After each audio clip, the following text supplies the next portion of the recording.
सुप्रभात मित्रों, मैं अरविंद मिश्रा, प्रवक्ता श्री शक्ति डिग्री कॉलेज शाखाहारी घाटमपुर कानपुर नगर।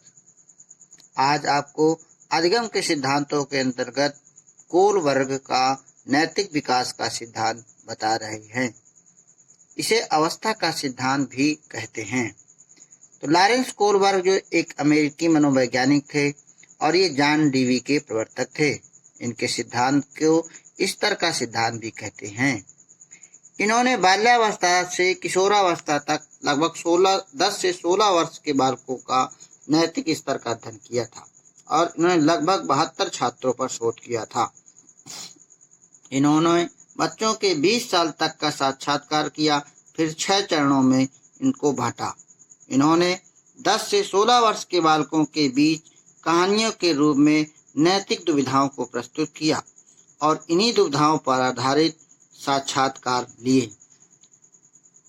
इन साक्षात्कारों से प्राप्त सूचनाओं के विश्लेषण से कोलबर्ग ने नैतिक विकास के 3 प्रमुख स्तर तथा 6 प्रमुख सोपान बताए।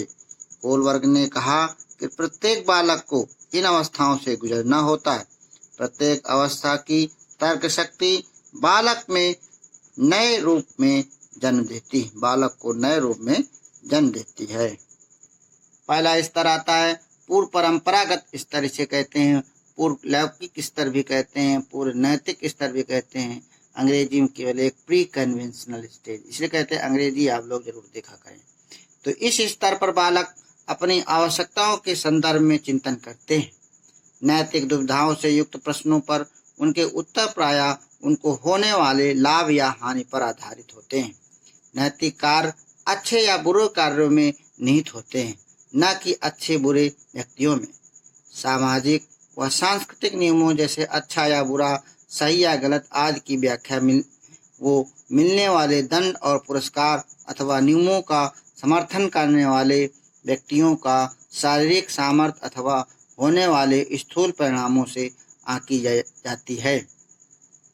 ये 4 से 10 वर्ष को बालकों के लिए होता है।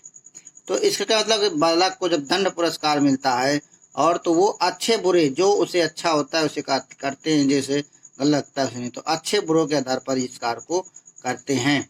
यह स्तर को 3 अग्र सोपानों में बांटा गया है। आत्म केंद्रित निर्णय, इसी को अहंकार कहते हैं, इगोसेंट्रिक जजमेंट। इसमें क्या है, इसमें बालक प्रत्येक उस कार्य को करना चाहते हैं जिसे वे पसंद करते हैं और ऐसा कार्य या वस्तुतः जिसे नापसंद करते हैं, प्राप्त नहीं करना चाहते हैं। जो ये व्यक्ति उन्हें हानि पहुंचाता है उसे खराब समझते हैं। ये नियमों या गैरतों को पर कोई विचार नहीं करते हैं। दूसरा है इसका दंड या आज्ञा पालन अभिमुखता। तो इस सोपान में बालक बड़े व्यक्तियों अथवा अधिकार संपन्न व्यक्तियों के द्वारा दिए जाने वाले दंड से बचने के लिए चिंतित रहते हैं। वे नियमों तथा उनको तोड़ने वाले दुष्परिणामों को समझते हैं। किसी कार्य के करने पर होने वाले स्थूल परिणाम उस कार्य को अच्छा या बुरा निर्धारित करते हैं। अधिकार अथवा शक्ति ही कार्य को उचित या अनुचित समझते हैं। अतः मतलब ये कहने का तात्पर्य है कि वो जो व्यक्ति हैं, जो बालक हैं, दंड और पुरस्कार से जानते हैं और जानते हैं कि अगर गलत काम करेंगे तो मार पड़ेंगे, सही काम करेंगे तो अच्छा होगा, तो ये अच्छा बुरा निर्धारित स्वयं कर लेते हैं। अब तीसरा एक और है जो कहीं ज्यादातर वर्णन नहीं है, यांत्रिक सापेक्षता होता है। तो इसमें आवश्यकताओं की पूर्ति तभी करना चाहते हैं जब उनकी पूर्ति कर सकने में समर्थ होते हैं। ये जो है कहते हैं स्वलाभ से प्रोत्साहित होते हैं, अपने लाभ के लिए यांत्रिक सापेक्षता आती है। अब इसका दूसरा स्तर है परंपरागत स्तर। इसको लौकिक स्तर भी बोलते हैं और परंपरागत नैतिक स्तर भी बोलते हैं, अंग्रेजी में कन्वेंशनल लेवल। 10 से 13 वर्ष के लिए माना जाता है। कोलबर्ग के अनुसार नैतिक विकास के परंपरागत स्तर पर नैतिक मूल्य अच्छे या बुरे कार्यों में निहित होते हैं। बालक बाह्य सामाजिक अपेक्षा को पूरा करने में रुचि लेते हैं।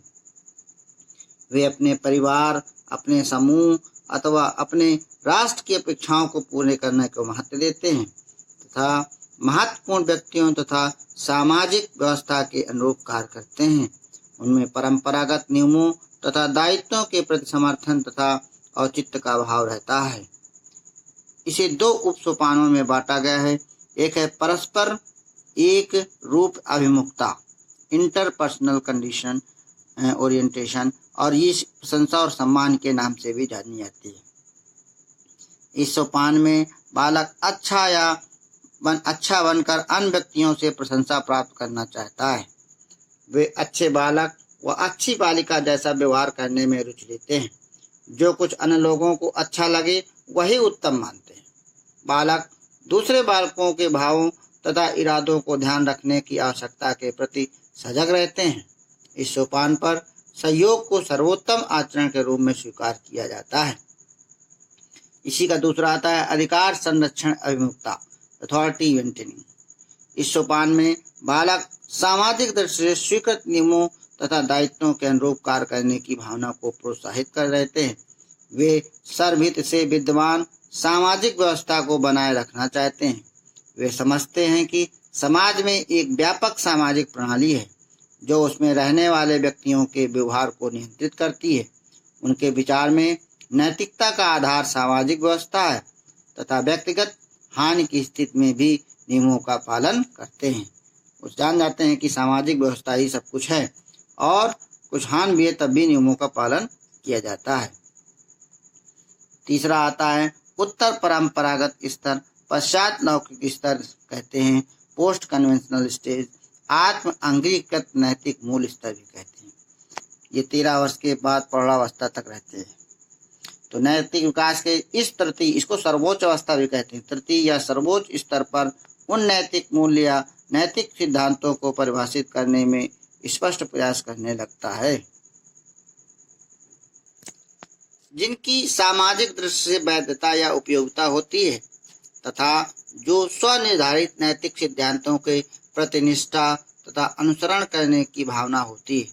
नैतिक मूल वस्तुतः उभयनिष्ठ मानदंडों, अधिकारों तथा कर्तव्यों की पूर्ति में निहित माने जाते हैं। इसके दो सोपान हैं। एक सामाजिक अनुबंधन विधि सम्मत अभिमुखता। अनुबंधन विधि मतलब जो लॉजिकल हो, लीगली हो, उसी को करते हैं।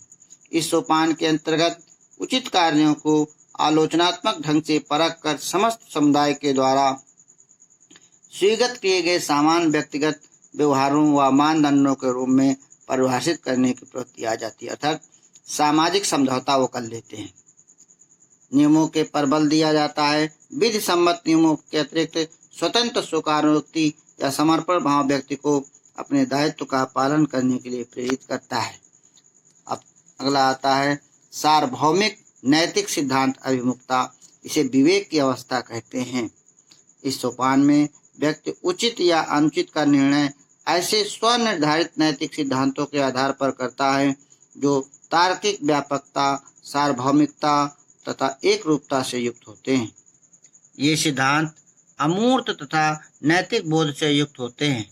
वे न्याय के सर्वमान प्राकृतिक सिद्धांत होने के साथ साथ मानव अधिकारों की समानता, परस्पर तथा मानव जाति के प्रति सम्मान की भावना से युक्त होते हैं। समाज एवं वातावरण के बीच अंतःक्रिया करते हैं। तो इस स्तर में प्रथम स्तर में बालक आत्म केंद्रित होता है और तृतीय स्तर में व्यक्ति बाह्य केंद्रित हो जाता है। तो बालक की सबसे ऊंची अवस्था यह अवस्था कहलाती है अंतरक्रिया की आवाज पर कार्य करने लगता है, अर्थात विवेक की अवस्था कहलाती है। कोलबर्ग ने कहा बालक जन्मजात नैतिक नहीं होता है, वो परिवेश से सीखता है। अच्छा या बुरा आचरण समाज से ही सीखता है। कोलबर्ग का नैतिक विकास का सिद्धांत स्विस मनोवैज्ञानिक जीन पियाजे एवं अमेरिकी दार्शनिक जॉन डेवी के विचारों पर आधारित है। इस प्रकार से आपने कोलबर्ग के सिद्धांत को जाना, समझा, पढ़ा, देखा। इसको नोट्स बना लीजिए और बताइएगा कोई दिक्कत हो। धन्यवाद, नमस्कार। कोलबर्ग ने एक उदाहरण दिया था, उसको बहुत ध्यान से इसे समझ लीजिए। तो उन्होंने माना कि आपकी माँ सख्त बीमार है। 11 बजे डॉक्टर को इन्हें देने के लिए कोई दवा बताई। आप बाजार दवा खरीदने जाते हैं परंतु सभी दुकानें बंद हैं। डॉक्टर का कहना है कि दवा तुरंत चाहिए वरना आपकी माँ का स्वर्गवास हो सकता है। ऐसी स्थिति में क्या आप अपने किसी मित्र जो शहर में कहीं दूर रहता है की दुकान से ताला तोड़कर दवा लाना चाहेंगे? कारण सहित बताइए। तो कोलबर्ग ने नैतिक विकास के विभिन्न स्तरों तथा सोपानों में निहित तर्क के कारण विभिन्न सोपानों के उपयुक्त प्रश्न पर बालक के द्वारा भिन्न भिन्न उत्तर अपेक्षित रहेंगे जिन्हें बताया गया है। तो सबसे पहला आता है पूर्व परंपरागत में क्या करेंगे। तो पहला पूर्व आत्म केंद्रित निर्णय में उत्तर में हाँ रहेगा। ऐसी परिस्थिति में दुकान का ताला तोड़कर जो है लाना चाहिए जिससे माँ को बचाया जा सकता है। दंड और आज्ञा पालन में नहीं, किसी परिस्थिति में दूसरे की दुकान का ताला नहीं तोड़ना चाहिए क्योंकि ऐसा करने से पुलिस दंड देगी। तीसरा था यांत्रिक सापेक्षता में, ऐसी परिस्थिति में दुकान का ताला तोड़कर दवा ले जाना चाहिए क्योंकि माँ का जीवन मुख्य है। जो दूसरा परंपरागत स्तर में आता है उसका जो स्तर है परस्पर एक रूपता में नहीं कहा गया है। क्यों? किसी भी परिस्थिति में दूसरों की दुकान का ताला नहीं तोड़ना चाहिए, ऐसा गलत व्यक्ति ही करते हैं। अधिकार संरक्षण की जब बात करते हैं तो अधिकार संरक्षण की जब बात करते हैं तो इसमें क्या होता है किसी भी परिस्थिति में नहीं आता है, मतलब दूसरे की दुकान का ताला नहीं तोड़ना चाहिए। सामाजिक प्रणाली को विरुद्ध होगा, सामाजिक प्रणाली के विरुद्ध होगा, इसे व्यक्तिगत हानि सहन नहीं करनी होगी। और जब तीसरा स्तर आता है उत्तर परंपरागत में सामाजिक अनुबंध भी सम्मत अभिमुखता में, तो उसमें हाँ उत्तर आता है।